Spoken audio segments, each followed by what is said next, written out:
it will ask if it's okay for continuing. And if it is, just press continue. And if you don't want to be recorded, totally fine. But this will most likely go onto our F3 or the club's YouTube channel, just in case. I know that some members cannot make it today due to class, in case they want to rewatch it and get what was missed. That's where we will be posting it. So without further ado, I'm going to pass it on to you all at Her Productions. And yeah, go for it. All right. Well, do we want to do a question and answer type thing, or should we just? Well, I think majority of you guys are asking like how to start your own production company and the process of that. So we can start there. And I mean, the way that it started with us was just kind of coming together and realizing that we all have the skill sets. We know, the industry, we have the experience, and we're eager and we're determined to make something in this industry. And also, I think it, kind of starts with having that skill set and that experience, and then coming together, and we started a business plan. What is a 5-year going to look like? What is 10 years going to look like? And so on and so forth. And what kind of content are we passionate about? And for us, it started off with like video content and knowing what people in that industry, who can we contact, and just kind of being fearless and reaching out. And it's okay to, embarrass yourself, I guess, and you put yourself out there. And that's kind of what it takes to have a production company. And it was funny because kind of banking off that, when we first all sat down together, we started up our email, and our first page on our Google Drive was a client list, and we wrote one list of everyone that we knew that potentially would just let us bring a camera to wherever, like whether it was a party or it was a basketball game that we filmed, like anything that our friends would let us come. And then the next line was people that we knew, like from friends of friends, that we can possibly ask our friends to let us, connect us with someone that is possibly, if it's like an Adidas or Nike or anyone from a company that would let us shoot with them. And then the last list was like our top people that we'd love to work with down the line. Mm-hmm. And I think that list like really helped us, because from there we just kind of got started and just like we're on our computers just night and day, contacting, spamming people, annoying people. I know that this is my third email, but have you checked out my company yet? And we love to do this, and we're happy to do whatever you want us to do. We have a camera. We'll come shoot you guys whenever you need. And eventually we got our first gig at it was the Adidas store. Yeah.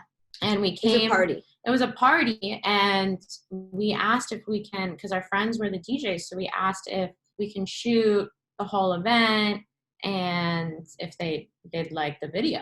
And for free. And they of course said, yeah, come. We want the content, so come and shoot. And we gave them a beautiful piece of content filmed on like a very expensive camera for free. So they were down. It's really like what we learned from the beginning is that it's all about who you know. It's all about the connections that you have from the get-go. Whether that's, you don't even know what connections you actually have until you write those down. Mm-hmm.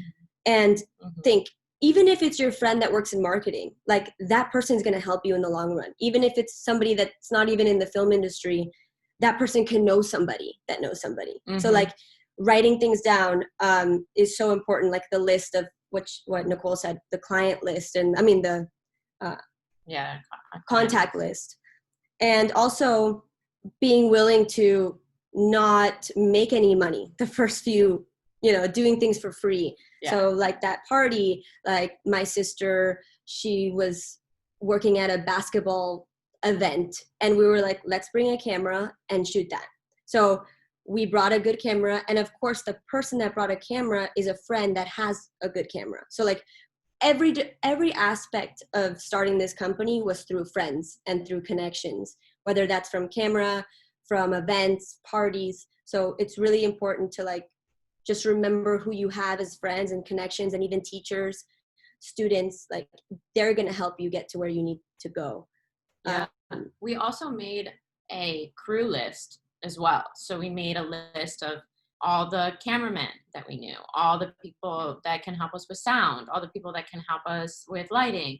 We made a list, and then we just kept building off of that from each project that we were on. Mm-hmm. Just keeping organized. And we also used our resources, like all of our first videos I edited, you know, BB's like sound designs, like we we put that on our website. So the things that we had already worked on individually, it's still content.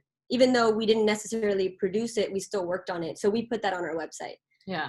And slowly they're like trickling away as we add more to the list, but like they're still up there, you know? Yeah. So that's really big. Is just like also reaching out to the people that you work with, because any job outside of that you get out of college or even internships are going to help you get to where you need to go. Yeah. Like whether it's the experience, whether it's a connection, your boss knows somebody, your coworker knows somebody, or even just knowing how you want to run your company, you know, understanding, you know, I don't want to be like my boss, or I don't want to be like that person. I want to be a better person. I want to treat people right. Like there's just so many things in these experiences that you're going to get in college and outside of college that are going to help you grow and be able to start your own company. So I think those were really, really important, those few things. If we didn't have the jobs that we were working at in the corporate world, we definitely wouldn't be the company that we are today. No way. I think it has to do with like, with all parts of it too, because it's not only like how we hold our sets, it's also about the content that we choose to produce. Like I know that I was in a job making content for people, and I wasn't really happy with the content that I was making. And I would sit there and I would tell them every day, like, I wish I could just produce something on my own and just, you know, make it, like, I know how to make it beautiful. I know the right people to make it beautiful. Like, why can't we all do that together? Yeah. And it was that, you know, that shaped our brains, and we're like, okay, this is our taste. This is what we like. Like, this is what we want to make. Yeah. And I think that's also the benefit of having your own company, is because in the end, you're the boss and you can create whatever you want. And I think that's so special, is that we really want to create and execute work that means something. And I think we've done that so far and are going to continue doing it. And, you know, and it's so cool to see how far we've gone in the past like 3 years. But, you know, we will stress, and we're going to be real and raw with you guys, that it's like, it's not easy. You know, we've been fortunate enough to know who we know and to continue those relationships. And I think that's why it's so important when you are starting your own business and putting yourself out there, to have these prior experiences as well, and to learn from other people, and, you know, just kind of be put through the ringer. You know? You kind of have to go through the mud a little bit to like get to the end. And we all kind of learn that it's like, I don't want to work for that person, and I want to be a different type of producer. Because I think that, you know, going into this position, producers have this like stigma around them that they're, you know, assholes and all that. And so, which there are assholes out there. Yeah, for sure. And when you PA, you realize, when you work for other producers, you realize the kind of producer you want to be. And I realized that we didn't really explain what a producer is, because there's some people in this class that aren't really like sure exactly. So maybe we should touch on that. Basically, a producer pretty much creates the team to. Well, you're given a project. And then, you know, your job is to execute it with your team that you hire. And with the budget that you're given. Yeah, so you get a certain amount of money, and you just basically find a team that one will have the same style, or will be able to execute that style that you're looking for, and to just be able to execute the project in terms of like their rates and just like their skill set. Mm-hmm. And so we're kind of just like, I don't know how to really put it. Yeah, we hire everybody to make it happen is pretty much what a producer is. So you're basically the person that everyone goes to. Mm-hmm. So we basically wear so many hats in our company. You know, we're not only producers, but, you know, we're a team. So our end all goal is to execute the project that we're given and, you know, create this for our client, whether it's, you know, a management company or a label or an artist or creating just content. And, you know, our goal is to, one, keep within the budget that we're given and create something that's quality. So sorry, there's some Sorry. construction. Good. There's so different. I don't know if you guys want to ask questions, but there's one more thing that I wanted to say.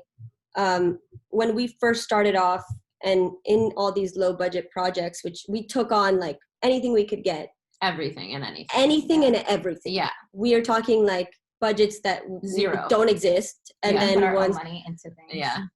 I think there's just so much to touch on, but one is that like we were wearing so many hats because we wanted to succeed that we would be the producers, but we would also like just like, you know, help in moving tables and like making whatever needs to happen to succeed for this production to succeed. We would make it happen. Like it doesn't matter what position you're in, even though people see you in a way where, oh, you're the producer. When you start, you're everybody. You know, you need to make sure that you're wearing every single hat. Doesn't matter how big the budget is or not.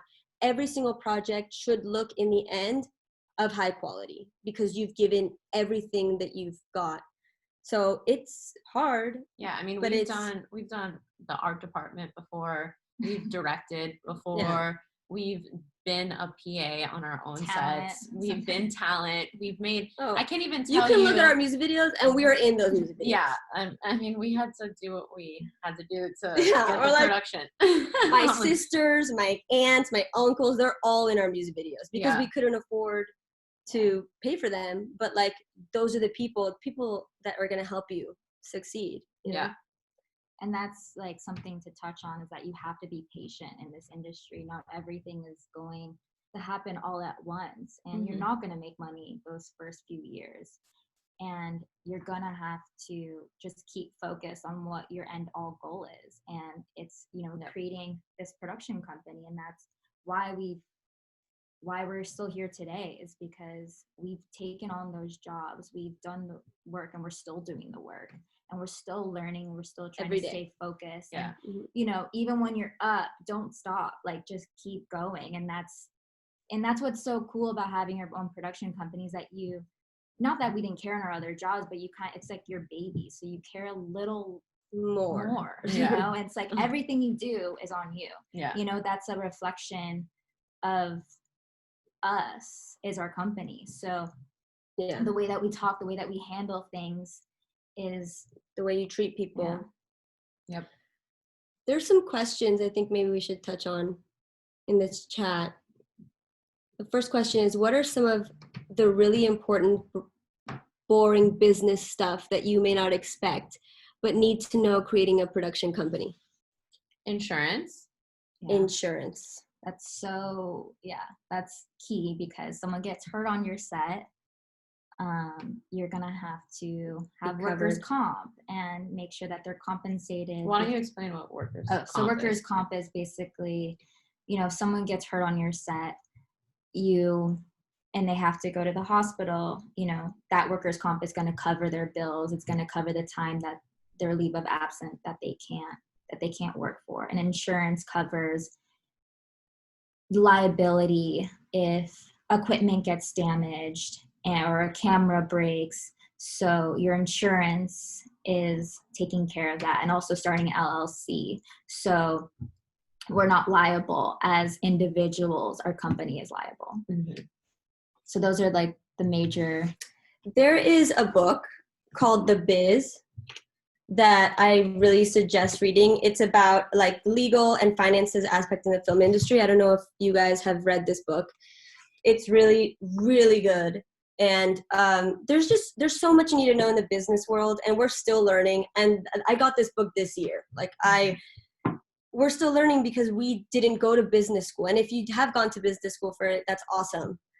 You're a step ahead, you know, but that doesn't, just because you don't know the business side of it doesn't mean you can't learn. And just roll through the punches. Every single set we're on, we're like, oh, that's why we need this. Yep. And like we're learning, like, okay, next time we got to get insurance, and this next time we got to do this. So you kind of learn as you go, you know. Don't let like the business aspect of things scare you from starting your own company, because none of us went to school for business. No. But I also think we all had that business background, that like we all knew how to kind of start a business in a sense, and we had that. Yeah, first step is to start your LLC. Yeah.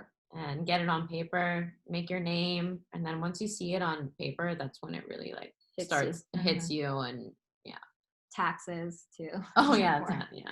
You're gonna get hit with those taxes at the end of the day. So getting an accountant really helps to guide you. Yeah. But it's okay if you don't have all this stuff in the beginning. You know, it's like starting your own business is not easy, and they don't make it easy because not everyone has the funds to support the overhead. Yeah. And we didn't at the beginning, and that's why we were also working our corporate jobs halfway through doing her. So, you know, it's okay, you know, if you're scared to, you know, start, but like, I just think like pushing forward and making sure that you have all these things set up or you have them in the mind is important. Yeah, you'll be a step ahead of everyone, because we didn't have these things in mind at the time. No. How did you work on your pitch? Best ways to sell yourself? Oh, interesting. Everyone looks at me. I feel like Nicole pitches us pretty well. Like, I guess just the female aspect of us. I think minorities. I think what was interesting, like, I mean, there's different types of pitches. Like, if you're talking about pitching ourselves, I think that we already had like a unique story to us, and it was crazy how we came up with our name. Was we had one, like we just came up with her, and that was it. Like we just knew who we were. It just fit. It was like 3 letters. It didn't take that long. It didn't take that long. Yeah. I think that, you know, you really have to like see what makes you unique and what kind of content you really want to produce, and then like how does that represent you in that as well. And I think like that's how you can pitch yourself. Like I came from a documentary background, like, you know, like I'm Latin, I grew up in Miami, like I like all of these things that who I am and what I've worked on just kind of like represents me as a whole, and it's easy to pitch when you're genuine, when you're genuine, authentic. Yeah. But also if you're talking about just like pitches in general, if like director side and whatnot, I remember when we were first starting to like kind of put ideas on paper, I made a pitch deck and I told all of us, put your ideas in it right now, and like just like if you have to just vomit out ideas, just do it. And even if that is for pitching yourself as well, it's kind of the same tactic, you know, write down those key things that make you who you are and what you want to bring to your company and what content you want to make and sell. And let us know if that answers your question. Yeah.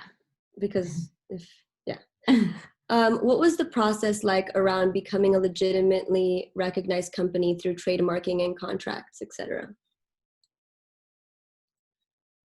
Well, I think just having it, like on paper, you know, and realizing that, you know, this is all the stuff that you need in order to produce content and have content out there and like legitimately. So, and also what content you want to make. Yeah. You know, I think that's like how so you much trademark yourself. Yeah. You know, I think ours is like, well, I don't know if this is the same subject, but that we like really want to put a feminine touch to everything that we make. Like that, I hope that if you look at our Instagram, you can kind of see the femininity in it. And that was just like our trademark was like her and that like we're going to put a feminine touch, whether it's on set or it's in our videos. On set, I say feminine touch because we like to nurture our crew. We like to make sure that like everybody's okay, that there's water, that they're like healthy, that like we just feel like the feminine touch has really made a big impact in our company because we've been told that it did. You know, like we didn't realize so much that we had it until, let's, for example, the first shoot that we ever did was in a very, very hot location. We didn't realize that we didn't have AC in the house and there was a heat wave. And we were hottest day in LA. It was the hottest day in LA and nobody knew. Like we were like, what? We didn't know that we didn't have AC and there was like 40 people in the house. And as females, I think like the detail oriented side of us kind of came out, and like the nurturing side of us came out, where we're like, hey, do you have water? Are you good? Are you hydrated? Do we need a break?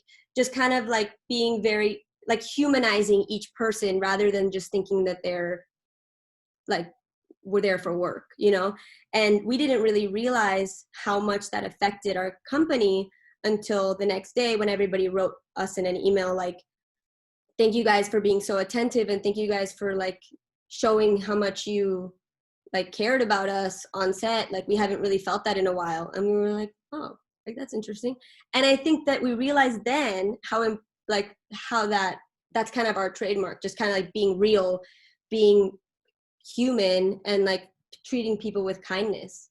So that was a really interesting thing to learn, because we also have been on set with other production companies where we did not feel that way, and learned that we didn't want to make people feel that way, you know, badly.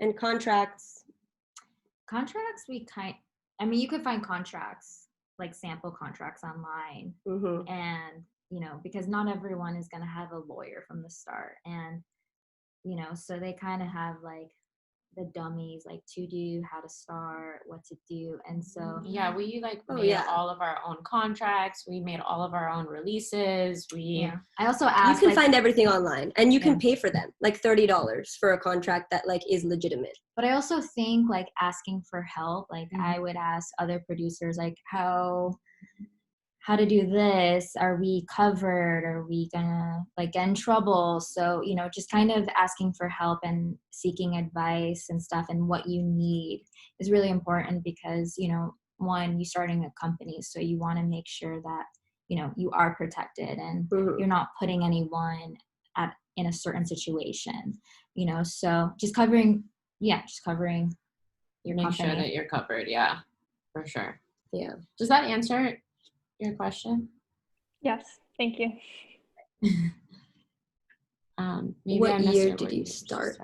2017. 2017. Yeah. Not too long ago. It really wasn't that long ago, and things moved really fast. Yes. The first year and a half, maybe a little longer, was kind of slow. We were taking on projects here and there. Yeah. But then like it just hit us like one day. And we're like, whoa, it just hit us one company. day. Yeah. But we weren't making money in the beginning at all. And you need to be prepared for that. Yeah. Like if you're going to risk it, just be in another job first. Yeah, maybe be it like if you need to obviously like pay rent and stuff like that, it would be good to have another job for backup at the time, and then until you feel confident.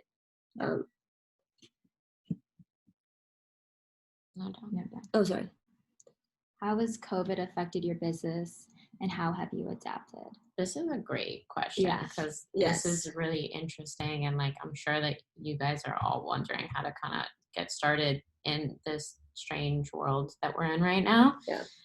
COVID completely shut us down when we started, and when it started, and we were doing mostly post jobs, so like animations for artists, and we were doing these content pieces that are called visualizers, and it's mostly like a visual video for your song instead of like a whole music video. It's like a couple scenes. Isn't really like very intricate, like, but we would do all animation. Yeah. So it's all VFX animation. We were editing a bunch. And then in August, right? Is it August? Yeah. We started to get a lot of questions from people saying, are you starting up again? How is it? You know, we talked to a lot of people that were in production companies and asked for help in it, that Yeah. how are you guys Like bigger doing? companies. How are you navigating? Yeah, like very big companies. And, yeah, because everybody was in the dark. Like, yeah. only the biggest companies really were working.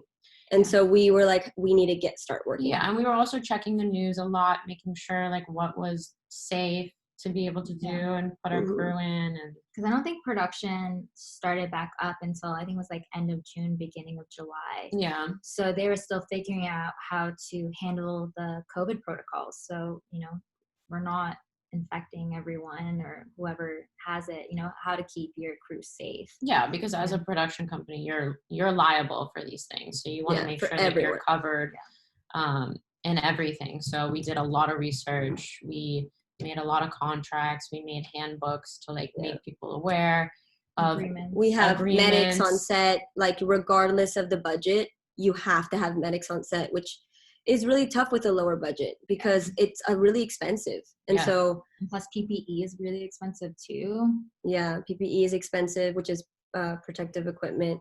But you have to have everything because we've heard a lot of like people been suing a lot of companies that they get sick and then they're like, well, I don't remember there being a medic on set. And then they get in trouble and have to pay a bunch of millions of dollars. So like, we've just trying to, you know, be cautious. Yeah, just take the necessary steps in order to keep your crew safe and obviously you safe. So yeah, that's just kind of our goal in mind is, you know, how to keep everyone, you know, safe. also yes, and the but artists also as well. Yeah. Also, and the artists as well, because we're dealing with artists that can't have face coverings while they're performing. So we have to zone off people as well in different departments and make sure that, you know, there's only like zone A, there's only artist and her management team, and then zone B, it's like all of our crew, and zone C is like everyone who's not working like on set at the moment, you know. So we had to zone off people. We made handbooks to make everyone aware of what was going on. It was a lot of work. It was a lot of work, but it was worth it because we got to start up again. And, you know, everyone appreciates all the hard work that we put into making sure that everyone is safe on set. And it kind of allows them to be, make them feel comfortable because it is a weird time that we're in. And like, obviously we have to work. So, and you're dealing with so many different people. Like when you're on set, you're dealing with people that really care about COVID, and then you're dealing with people that can care less. Yeah. And don't believe it. Yeah. So the most important thing is that you're not liable and that you're keeping your people safe. So obviously go to the safe side. Yeah. But I think that COVID has really gave us some awesome opportunities during this time. Like we just produced Tiny Desk for NPR for Ty Dolla $ign, and Skrillex featured on it. So we wouldn't have that opportunity if it wasn't for this time, and they couldn't shoot at the studio. And also because they have their own production company. Doing like live performances for Stephen Colbert and Jimmy Kimmel and James Corden. So it's really cool to see how the company and also production companies have evolved during this time. And you know, unfortunately, I know that it's a really rough time for other people, but we've seen how to adapt to these circumstances, which is, you know, people want to put out content, so let's give them content. I mean, people are on their phones, you know, like during this time, so content is what people want. Especially for these networks that need it, and they can't have these live performances with an audience. So hopefully that answered your question. What was the most stressful step in creating your production company? Stressful steps. There's a lot of stress. Honestly, guys. it's all been stressful. It's all stress. I'm not gonna lie to you. We I've gotten a lot of gray hairs since starting this company. I honestly feel like I look older. Like we're not gonna sugarcoat it. It's a stressful job. Yeah. And not only being a producer, but also owning the company. Like being a producer alone is a stressful job because you have so much in your hands, but like people are trusting you, like with money, trusting you with vision. money, their vision. I mean, you have everybody like just waiting for you to give answers. And so there's also so many steps to the process of producing that, like, once this level is done, then this is done. It's a new stress. Once this is done, then this is the next step, you know? Yeah. Even when you're done shooting, the stress doesn't stop. You know, you still have to deliver the final project. And, you know, so it's, we're grateful, and, you know, it's rewarding at the end of the day, but it is a very stressful job because, you know, I think we just care so much about what we're putting out there, and we want to deliver the best and quality work as possible. So I guess a hard part, maybe the most stressful part in creating your company, is getting the opportunities. Yeah. Like, just keep going, keep emailing, keep going for it. Like, no matter how annoying you seem, I think that was the most stressful part about this company, is like getting your foot in the door, so that once you have that foot and you've met that person, then you can meet other people. It's this industry is like all about people, you know, and contacts. But that requires you to really like be fearless, and it doesn't matter, like, kind of not like, but like whose toes you step on, you know? I think that it's more like I can't tell you how many decks we've made, how many pitches we've pitched, how many meetings we've been to, how many people we drove to just like meet with them for 30 minutes, how many phone calls we were on. And things that fell through. And things that fell through. Like, we would work for weeks, like making this like treatment for, you know, an artist, and just kind of like just took a gamble on it, and they would be like, we went with someone else. And we would just be, okay, well, you know. I guess it's just not learned. Giving up. Like, so you put that time in it and you don't get paid, but it's very easy to give up when you are constantly told no, or like you feel like you're failing. But if you just, I know that this is something people always say, but it's so true. Like, if you just keep going, and if you really believe in your product and in your team, if you really believe and you're passionate that you can kill it, you can make it. It also shows. Like, it totally shows. And it's also, you know, we've gotten offset with artists, and they've been like, I had the most amazing time on set. And like, I think that's like what we like always try to strive, so that people always come back, you know? Always. It's about giving everybody a good experience on set, because set can be very stressful. Set is probably the most stressful. We come back having to like ice our feet for days because we're standing all day. And, you know, it's crazy because you plan so much for this, maybe 1 or 2 days, maybe 3 day shoot if you're doing a long, you know, form, maybe a week or two. But, you know, it's crazy because you plan so much, stressing so much, the day hits, and then it's such a crazy day on set. It's, you know, constant stress, whatnot. But then everything happens, it's done, you deliver from post, and it's the most rewarding thing ever, because it's like, you know, it's like all the stress that you went through and everything that you put into it is so worth it at the end of the day. It really is. So there's this book, this one that I think is a great book. It's called The Connectors, and like, it stresses about how important it is to build your relationships and like keep relationships are the most important part of a production company. Like, being kind, being a good person, treating everyone with respect, everybody as equal, and being appreciative of them, showing that you appreciate them being there. So we always start our sets with like, thank you so much for being here. We appreciate all of your time. We always have a speech first, and then we did like a COVID protocol. And then we also like, you know, we put our touches. So like, we bring candles and flowers and kind of make it feel homey. So I just, this book is really, really good because it just shows you the little things. The little things are so big. Like, making sure that your connections with people are just, they're just so important. Like, for example, we had recently a shoot with Madison Beer and this artist, and she had a hairstylist that we had on set. We had never met before. We were just nice and normal and like just ourselves. And months later, an director came to us and was like, "Hey, I actually heard of you through this hairstylist that you hired for Madison Beer." And we were like, what? Like, out of all people, you wouldn't really expect, like, you expect from a manager, you expect from a client, you expect from another producer or something to get kind of connections, but you don't necessarily expect it from a hairstylist or a nail person. It's like, it just goes to show so much. It goes to show how important it is to treat everybody equally, everybody well, with respect, because you don't know what kind of impact you'll make on that person. So he wrote to her and said, "Hey, like, I know this production company that I worked with that I really enjoyed working with." And that was an opportunity for us, you know? Who would have thought? We didn't think. So it's like, that's really important. And that with this book is also shows you how important that is, and connections.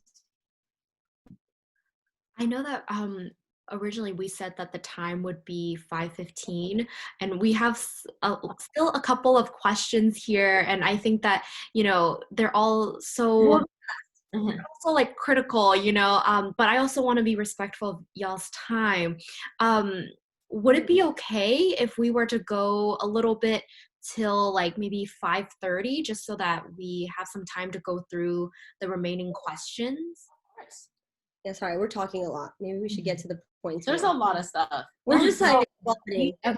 really appreciate, yeah, we really appreciate y'all's time, and your input to all of these questions are so in depth, and honestly it means a lot to us, because I think it's definitely honestly kind of rare coming across also individuals who you know, started their own production company. And, you know, like, I think it's sort of easier for us to relate to you three, because, you know, we're kind of like in like the young like age, you know, and like we want to like start new things. But like I think a lot of times like our professors are great, but you know, sometimes like your professor's a little bit older and it's a little bit harder to relate. So yeah, thank you so much for being so in depth, and don't think that you're talking too much. If anything, like we're learning so much from you all. So please keep going. But I just want to make sure that 5:30 would be okay with you all. Yeah, that's perfect. Yeah, we can go until we finish the questions. Yeah, we can go forever. We're good. Okay. Cool. Thank you so much.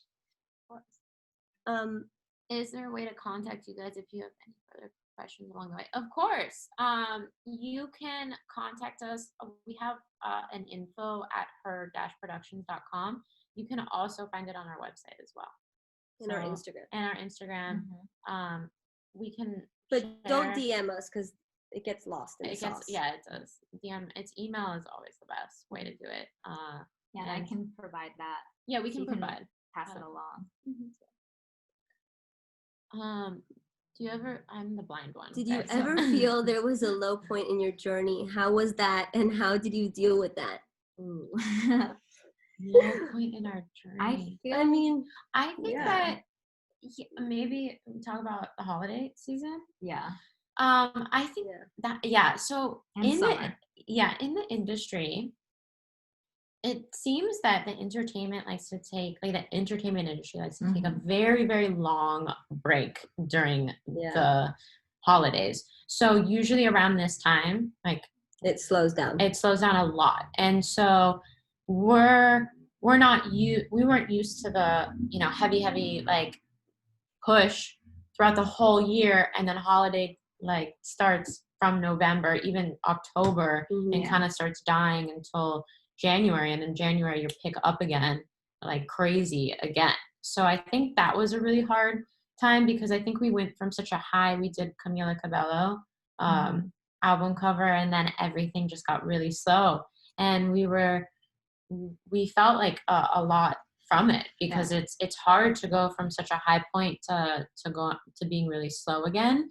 But I think we just need to know what in the industry is kind of how people work. So It's also adapting. Yeah, I mean, it's also hard because we're freelancers, you know? So sometimes we don't get jobs, you know, you're like waiting around. Like, we're technically freelancers. So yeah, there are lows. Dealing with it is just keep pushing. Yeah. Keep contacting people, Keep reaching out to people. keep having ideas and how to move forward, and, you know, just prepare yourself. Yeah. And also just keeping, like, maybe recycling content. Like, you can even use content from, like, past shoots and be like, this is our BTS, just to keep up to date and just kind of, like, keep going. I don't know. How did you transition from not making money to this being your primary job and career? I think we just got so busy to a point where it's like we couldn't even focus, sustain like both jobs. That it just became to a point where, like, you know, people really loved working with us. So, you know, keeping those connections, and then, I mean, make that transition is obviously saving money, money, and figuring out, like, where can I budget here?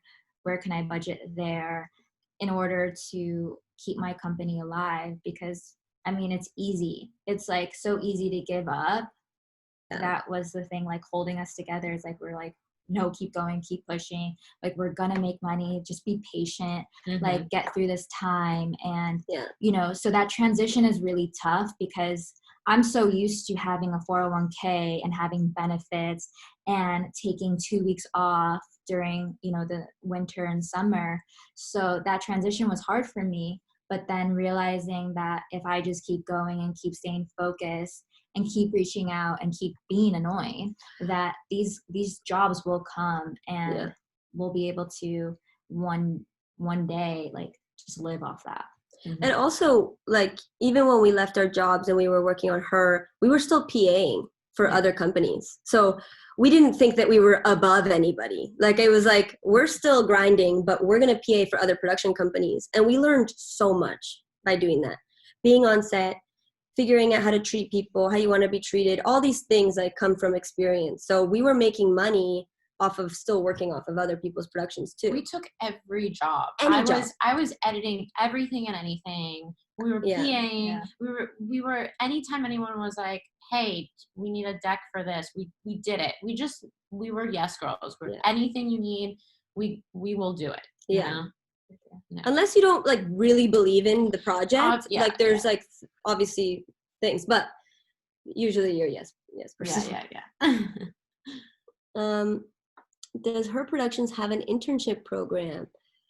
We're actually trying to start that right now. We're getting into the process. We're so busy that we have our first interview coming up soon. Yeah, I mean, we're definitely looking to expand. We're still a boutique company, but we're getting to the point right now where, you know, we've sat down many times and said that we really need to build on our production house. So keep an eye out. We'll definitely, like, post things on our Instagram as well if we need anything. And then just, I guess, keep emailing us too, because we can always keep you updated. If any of you are in LA and want to PA on set for us. PA, we always need PAs too. So let us know.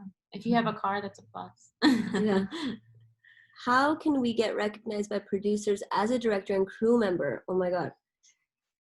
I would say Instagram is our number one thing. We, like, I just stalk people. We just stalk people and, like, go to the projects that we love. So we follow the artists that we love, the projects that we love, companies that we love. We follow all those people, and then we look in their info and really just, like, see who made it. It's really just about marketing yourself, you know? Like, I think that your Instagram should have your personality, your content, your website, what you do. Like, especially, like, I know, you know, you do this as well, but when I look at someone's Instagram, like, it should have what they do right underneath it. Like, I don't know, right? I go to Instagram, but you might own Her, right? When, you know, come to my Instagram, and I have my website right there. And I think that a website is really important too. You should take time and building your website and your Because there's reel. so much competition. There's so much competition. You have to separate yourself and make yourself like look interesting and catch people's eyes, you know. Mm-hmm.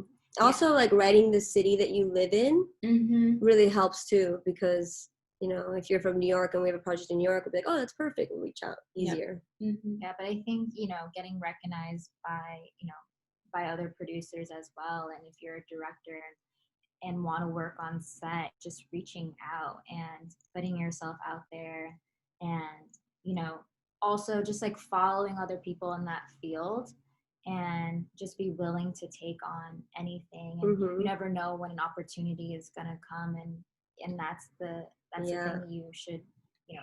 Yeah, definitely. Like if you're a director, direct as many things as you possibly can that you love, and put them all on your website, put them all over your Instagram, like work as assistant director. Yeah, like we want to see what your style is like, what you do, what you're interested in, like, and that all shows in marketing yourself and taking on projects. And also shadow other directors, cinematographers, be a camera PA, an AD. Do anything possible in order to get your foot in that door, and you will be recognized, you know, as long as you're a hard worker and can do the job. And because also I know directors that like are ADs or whatever who work on projects, and they're able to put those projects, even if they weren't the director necessarily, but they believed in that project, they were able to put that on their page. And so you're going through, so the more content, the more work you do, the more things you can put your name on. Even if you're not necessarily the director, you're just building up your resume. It's really helpful. Like we know an art director who she worked with us, who was actually a PA for, and we had a really, really low budget shoot for the overcoats. We had a really low budget shoot, and we had seen that she was a PA art director for a big production. And we were like, oh, she worked on that production. She must have a good eye. She'll probably work with our low budget. Let's reach out to her. So we reached out to her. She did. She helped us. And now she just shot up, because she had so many experiences under her belt of just being a PA or just an assistant production designer. And now she has a big name, and people won't reach out to her, and we can barely even get her because she's so busy. So it's like so interesting. That was only a year ago, and she's just shot up, and it's because of all the experience that she has, not necessarily her being the number one director or production designer, but her being an extension of it. How do you go about giving a client a quote price for a project? Oh, that's a good one.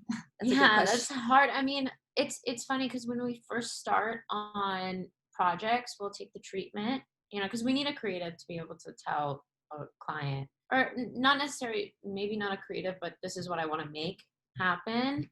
And then we build off that. So usually the process goes is that we'll get a creative. We'll sit there, we'll go through the creative page by page, and we'll take notes on all the creative. So like, you know, I'll say, oh, we need this type of lens in the creative. Then we're like, okay, they need a special lens. So this is going to be like a big price point that we need to account for. It's this many locations. We need to account for this many things. They want a pool. They want a pool. Okay. So we need to make sure the location has a pool. So like, you know, we write down notes that kind of determine like what would bring the price up potentially. Or also, and at first you don't know that. At first you have to do research, but once you've like worked with a pool, and then we've worked with houses and all these things, you kind of remember the price range. But it's also, you know, taking the standard crew that you need, how much they usually work for, and then you have to account for your pre-light days, your scout days, how many days on set you're going to be shooting. Are they going to have to do post work? So everything is accounted for. So when you're delivering the budget, you're giving the client a number that you can reach. Yeah. So we like take that treatment after all the notes. We have our budget template, and like we just will go through and be like, okay, this is the amount of crew that we need. This is the location that we need. This is the price for this. This is the price for this. And then, and we'll round up a little bit too, because we're not 100% sure.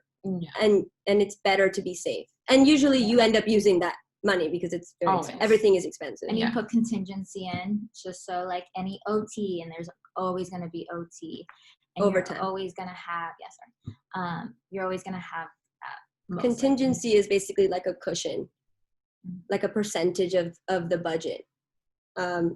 So basically you have that just in case you go overtime. Contingency is your best friend because you never know.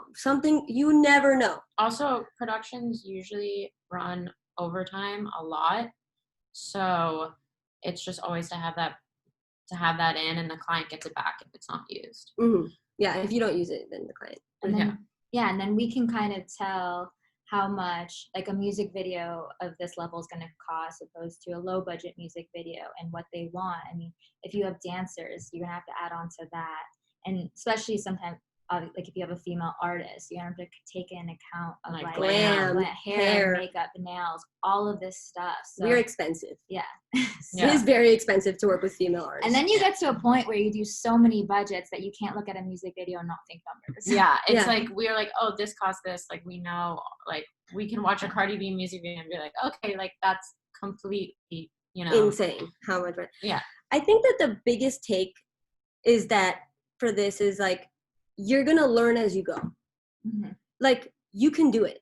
Like you can start your own company. You just can't give up. You need to have a passion for it and really believe in yourself. If you really do believe in yourself and your passion, you can do it. And you learn as you go. Every set, you learn. The one that we had last week, I learned so much. Mm-hmm. And I will never do what I did again. Or, or that was great. That there's just so much to learn in every single set with every different type of person. The client that you work with is going to be different than the next. One's going to be super rude. The next is going to be super sweet. You don't know. But I just want you guys to take that, like, you can do this 100,000%. You just have to have drive and just give up. Like when things get tough, like straight up. Mm-hmm.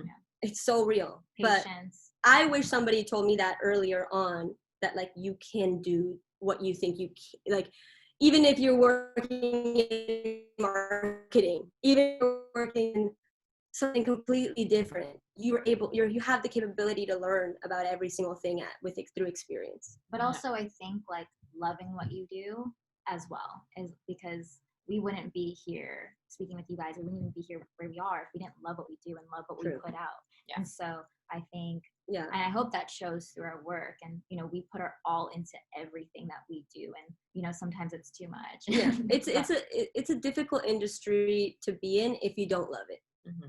To be honest. Especially being a female, like you have to prove yourself over and over and over again. So I hope that we gave you guys some confidence to go ahead and do whatever you want to do, whether that's starting your production company, being a cinematographer, being a director. Yeah. For sure. And answer your questions. Answer your questions. Yeah. Yeah, thank you all so much for just like, I think in some way it's kind of like a big sister conversation that we had like today. And I think that that's so nice because I personally myself, and I'm not sure if anyone else here has, dealt with that before, where it's like, you're in these like workshops and stuff, but sometimes like the age range is so big that you just kind of like, it's really hard to relate. And like, I think that you all have made it so, you all have made it so like accessible in that way. And, we all really appreciate, even though like, we went over time and everything, like we really appreciate like how insightful all of your answers were. And we'll definitely be in contact, we'll definitely be in touch. If you ever to do this again, like totally a different subject, like we're open. Totally. I think also like if you all are ever looking for like editors, animators, I know you all said PAs, you definitely have us to reach out to. I think like a big fear for a lot of us who are graduating into this sort of like recession COVID time is like, we're really scared that we won't find opportunities. And, you know, if you all are ever needing anyone to help you on your set, or even like not on the set, like with marketing and so forth, we definitely got you all. And so you all have my email. And if you all have any like a sort of, if you need like help at all, I can definitely relay that to the rest of the club. But otherwise, thank you so much. This Thank was you guys. This was great. Thank you. Thank you so much for listening to us. Yeah, we're like, this is our first time, and we're like,